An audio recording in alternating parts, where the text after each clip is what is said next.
Hi, my name is Christopher Black, and today we're going to go over the alerts portion of the Fleetlocate. So, in this deeper level overview, we're going to figure out kind of what works best for your company and how to set everything up. So, you have three, four areas of concern. The primary being safety for your drivers, I'm sure, making sure the productivity is where it needs to be. And of course, we're going to be monitoring the device's power and disconnect, and we have all kinds of cool things on here we can work with. So, the big thing we want to look at first is the hard braking and acceleration alert. Definitely want to set this one up. You can name it whatever you want to.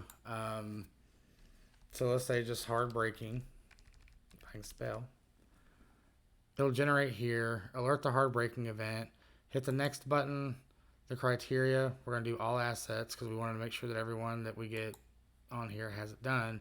And then we're going to go through and we're going to add a phone number or an email address. So just Chris,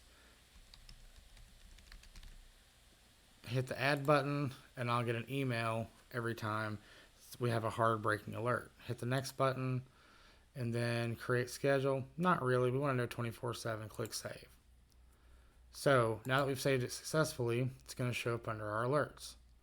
So it'll show you the date created, which was today, and it's available. Now, if you get tired of some of these alerts, you don't want to deal with them anymore, you can very simply click the arrow here and go through and take all of these off, and you can actually delete it that way.